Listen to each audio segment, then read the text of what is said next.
Now, the ripple effects from Friday's extraordinary clash between the Ukrainian and US presidents has ended through the weekend, with crisis talks in Europe culminating in new pledges from the United Kingdom and France. Volodymyr Zelenskyy received a warm welcome from European leaders in London overnight. The British Prime Minister told leaders at the emergency summit they need to continue support for Kyiv and meet a once-in-a-generation moment for the security of Europe. It comes as the White House continues its campaign against the Ukrainian leader, using US media appearances to call for him to go. Lots to discuss, so let's bring in Europe Bureau Chief Zoe Ford in London and North America Bureau Chief Jade McMillan in Washington. To London first, Zoe, good morning. So what came out of today's summit?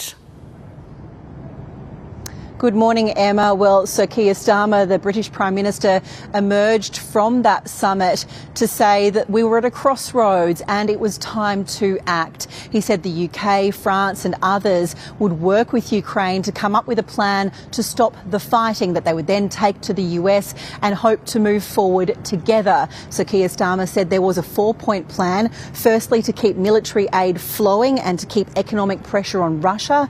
Secondly, to agree that a lasting peace for Ukraine would ensure its sovereignty and security, and that Ukraine must be at the table. Thirdly, that in the event of a peace deal, boosting Ukraine's capabilities to defer a future invasion was essential. And fourth, that developing a coalition of the willing to defend a deal in Ukraine and guarantee peace for the future was the fourth point there.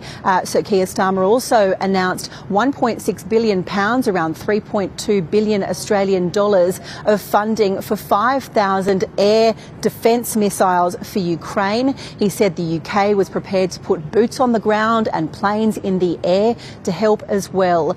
He noted that Europe was going to be stepping up and Europe could do the heavy lifting but needed US backing as they moved forward with this plan.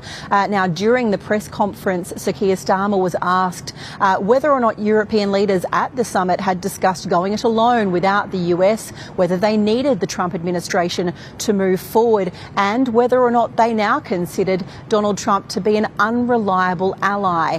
Here is what Keir Starmer said in response to that. But I do not accept that the US is an unreliable ally. The US has been a reliable ally to the UK for many, many decades and continues to be. There are no two countries as closely aligned as our two countries, and our defence, our security and intelligence is intertwined in a way no two other countries are. So it's an important and reliable ally for us.